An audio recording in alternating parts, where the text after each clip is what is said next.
Morning world, Hippy Trev here. We're about to take the boat on the first run, like decent run since I got back from Perth, so roll the intro. Hi, Hippy Trev here and welcome to my channel. Hope you get something out of it. Rightio world, so about to take the boat on the first run since I got back from Perth and I've had all the work done. I'll tell you where we're going in a minute, but let's see if it's going to start. Since I put that high torque starter in, she doesn't always start. She takes a few clicks to go. Make a liar of me. Normally I hit the key and it's just click, click, click, click. And this starter's actually somewhat unreliable. So anyway, we're going to get in, going to warm her up, I'll back her out, and then we'll get ready to take off to where we're going, which I'll let you know. So anyway, let's just let her warm up. This starter mode is extremely unreliable. Sometimes you go to turn the key and it just click, click, click, click. So I managed to find one on Shipbook. Here's a picture of it. 150 bucks. I think I paid like $260 for that starter motor about a couple of years ago, and I never really liked it. So I went back to the big clunky one, and of course when I put that new idler arm bracket in, it was hitting up against the starter, so I went back to this high torque one, and it's been completely unreliable. Even on the bench, when I bench tested, it wasn't quite so good. So yeah, I found one on Shipbook. Guy, I think we got about a 60-mile round trip in thereabouts. He had it advertised, and it's got the right bolts, it was about the right size, so we're going to go and pick that up today. So anyway, let's get out of the shed. Oh, I've got to adjust that mirror.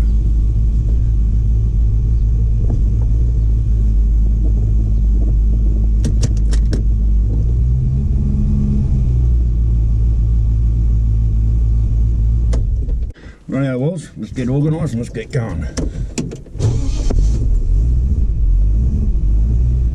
So some of you may notice I'm wearing my handmade Kylie t-shirt that she made up for me. This is her sign there. So if anyone wants their own design or something made up, contact her, and she made me this awesome t-shirt. My glasses are fogged up, and I think my audio was up the shit. So the first part, I think my audio was up the shit, so the first part of this video may have little to no sound or really crap sound, but I think I've got it plugged in and working right now. So yes, this is my handmade Kylie t-shirt that she made for me, thanks to the big GT fan and his stepdaughter. I love it. So yeah, I'll put her logo up, and if anyone wants a handmade t-shirt by Kylie, get in contact with her on her page.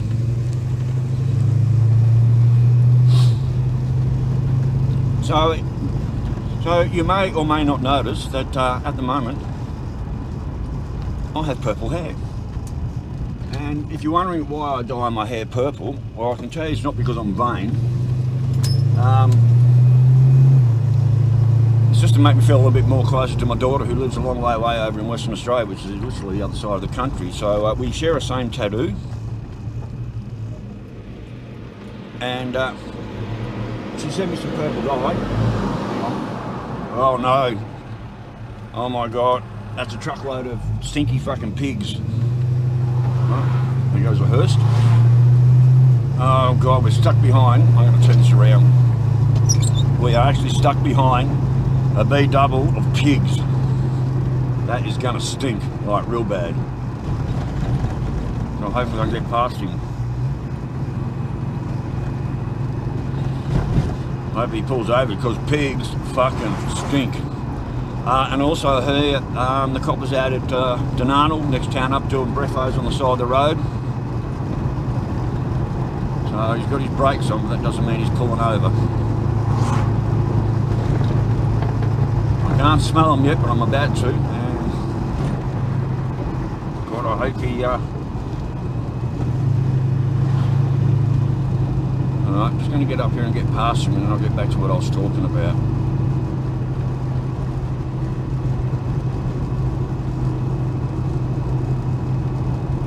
Oh, heavies on the side of the road.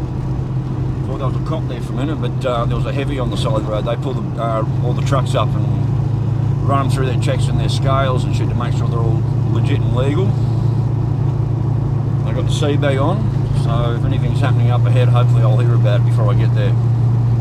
Not that I've got anything to worry about anyway. So once we get to the outer limits of town, I should be able to get past this truck without too much trouble. So anyway, yeah, this is the first road trip in the boat since I replaced the idler arm, had the wheel alignment done, replaced the starter motor, and a couple of other little tidy up jobs. So this is its first major run, literally since I got back from Perth 2 months ago almost. So let's see how she feels, especially with the wheel alignment being done, and 2 brand new front tyres.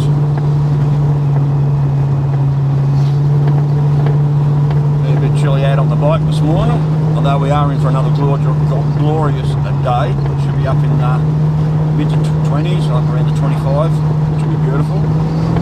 Alright, we got it, let's get it on. Let's get past all them pigs. Woo, hot dog. Right, we're past. Boat's running fucking awesome.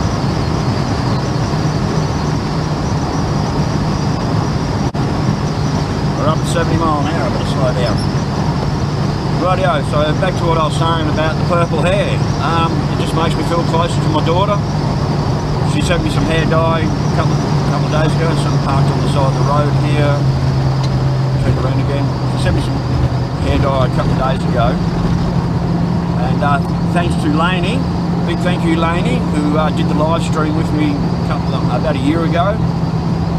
We did that, my first real live stream where we did the raffle for one of the models I gave away. Nothing going on. She came over yesterday and, well, her partner, Nathan, thank you Nathan and your mate, helped me get the solar hot water system tank off the roof of my house, so that's all gone, thank you fuck. That's all finished and done. After we did that, she hung back and put the purple dye from your hair, so big thank you to Laney, very much. Thank you very much. So yeah, the reason for the purple hair, it just makes me feel closer to my daughter. Like I said, she lives on the other side of the country, literally over in Western Australia, and it's just the way we get to share something that's just between her and I love it. So, and I love my purple hair, and it'll certainly shake the town up a bit when they see me walking around in the next few days. So anyway. Yep, we're off to pick up another starter motor, another high torque, and I'll chuck that in when I get home. We're supposed to be having an Arctic blast coming in the next, well, starting I think tomorrow or the next day. There's an Arctic blast that's heading our way. So either I'll get the bike in the shed and give that a go and go over, or I just might sit down and build myself a model, which I've been so looking forward to do. I just literally just want to sit down with nothing else to do. After everything that's gone wrong recently, I just want to sit down and just build myself a model. And I'm really looking forward to that.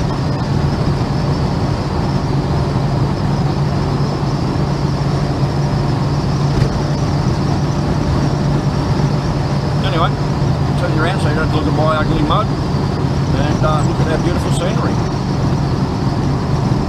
So yes, apparently there's a copper in the next town, well it's our copper from here, in the big, that he likes to set up in Dunarnal, the next town, and do breakfast and whatever every day pretty much.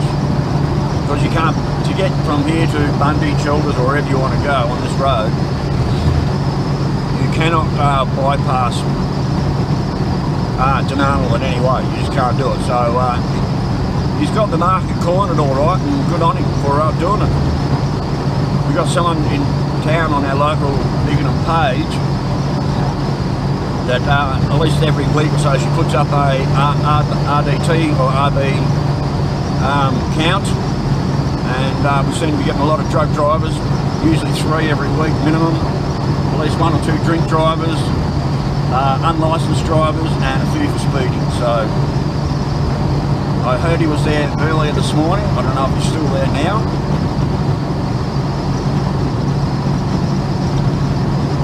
So I guess we're about to find out when we roll into town.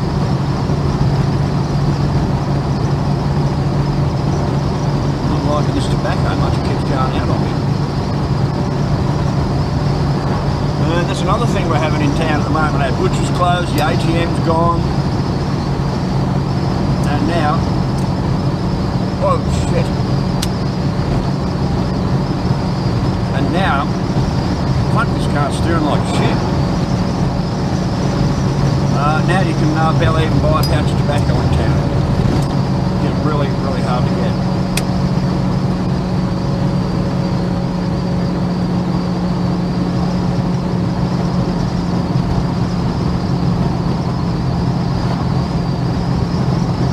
Yeah, this front end feels a little bit looser than it used to.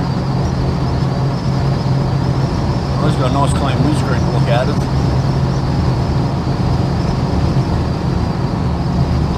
Now, coming into Nana, we better slow down. Stick to the speed limit. Who knows where this guy's hanging out.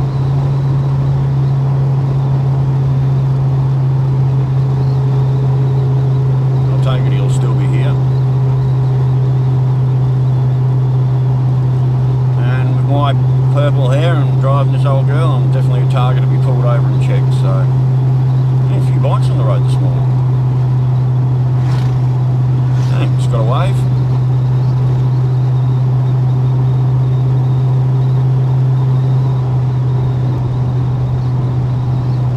So this is where the 80k used to start, and now it starts a hell of a lot further out of town. So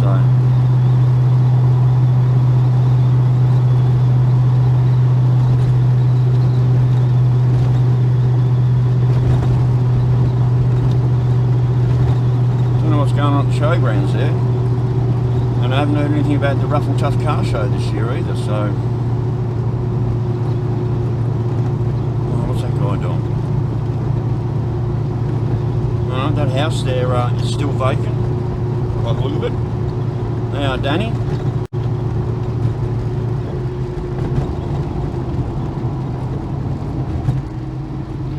Alright, let's get our speed down.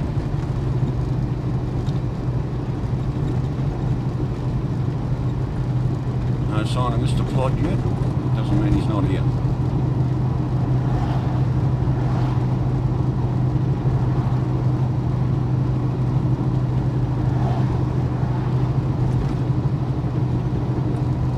Maybe he's packed up and moved on.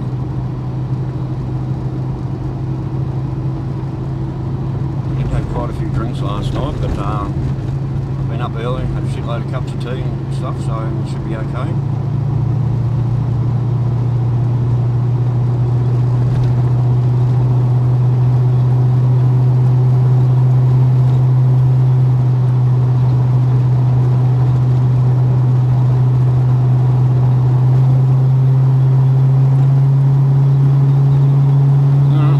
So a few people have asked me, especially over in the States, what these red lines are we have, these red markers.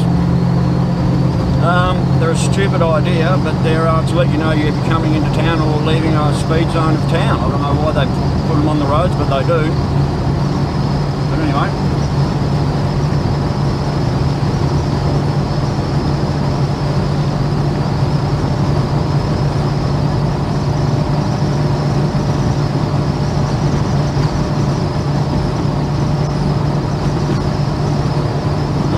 Mr. Plod. He must have grabbed somebody, maybe, taken them back to the station. And this is our turn off coming up here. The turn off to Burrell, or Burrell, or whatever it's called. And this is the back road through to Gingin.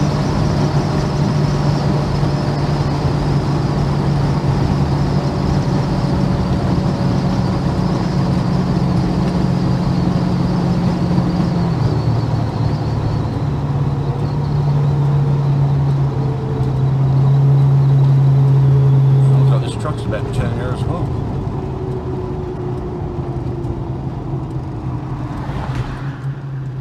Water tanker. He's having a hard time pulling up.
go. So by the time I come back, there'll be some roadworks happening here.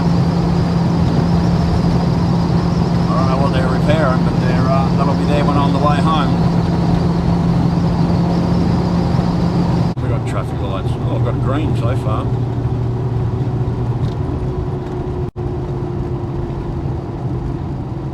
What are they doing out here?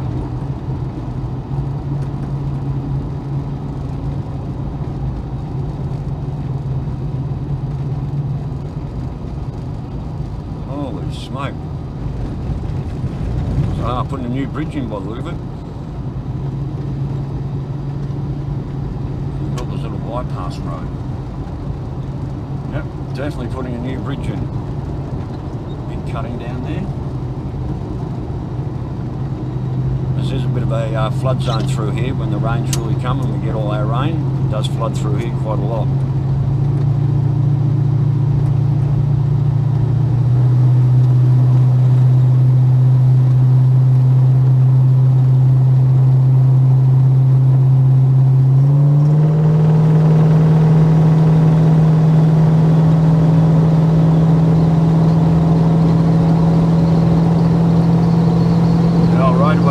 Love seeing the old boat coming through, that's for sure. They don't see this car coming through very often. I'd be loving it.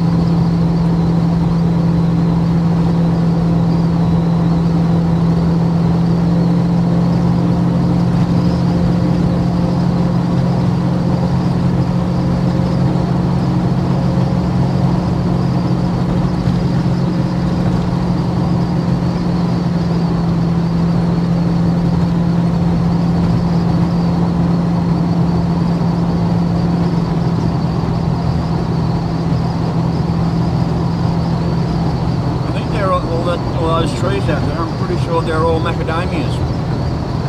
They used to grow a lot of sugar cane out here, and I don't know what happened with the sugar cane business, but a lot of the farmers, they ripped out the sugar cane and they put in macadamias. And there's just miles and miles of macadamias. Right, my road should be here on the left somewhere.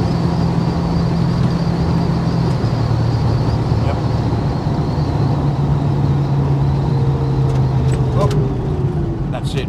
Oh, at least my brakes work. Oh yeah, that's the road I'm looking for.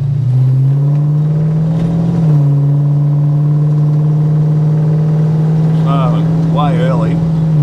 I'll just sit here and have a few durries. There's the hall. Oh, he's already here waiting for me. How cool is that? Alright, let's go buy a new starter motor.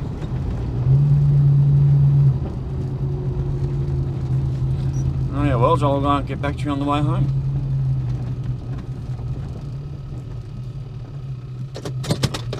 Right now, Wells, oh God, I've been sitting there talking to this guy for about the last hour or so, and the GoPro's about to run out of battery.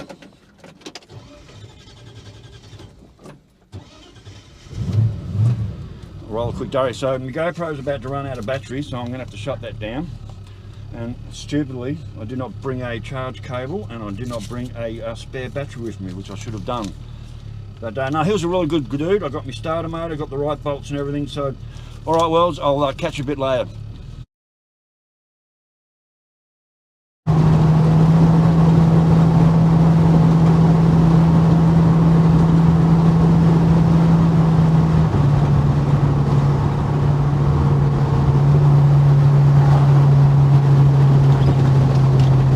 Rightio, Wells, back in the big. Very uneventful drive home, which is what we like. So I got me brand new, he had two there. He had the gold one I showed you the photo of, and he had a brand new, like an original, fully reconditioned one. So I went for the Rico one. So it cost me 3 pineapples. And if you don't know what a pineapple is, it's a $50 note because they're orange or yellow like a pineapple. So it cost me 3 pineapples. To buy a fully recode starter motor. I know if I've got any problems with him, all I do is contact him and say, mate, starter motor's no good. I know he'll be cool with that, but I don't think there'll be any problems. Really nice bloke.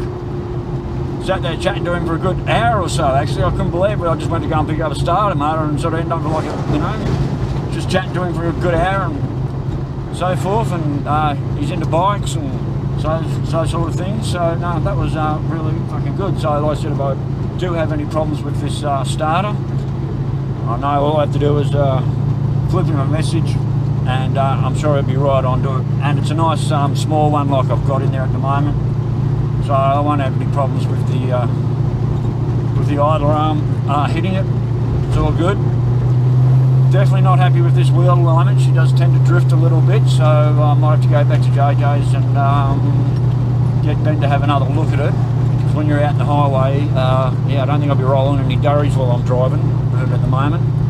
It just doesn't seem to be steering 100% the way I reckon it should be. I don't know whether it's the tyres I bought. They're Maxxis tyres. I don't know if they're the problem, or maybe the wheel alignment's just got the toe in. I think the guy I was just talking out to there, Phil, he does his own wheel alignments on his cars. He said it sounds like to him that the toe's not 100% accurate. Might be a little bit out on the toe in. So anyway, we'll let the old girl cool down before I even think about putting that starter motor in. I gave a bit of a run. She certainly drank a fucking heap of fuel on the way home too. She's a thirsty old girl. I don't know how to trip the vehicle going when I have to head down, so.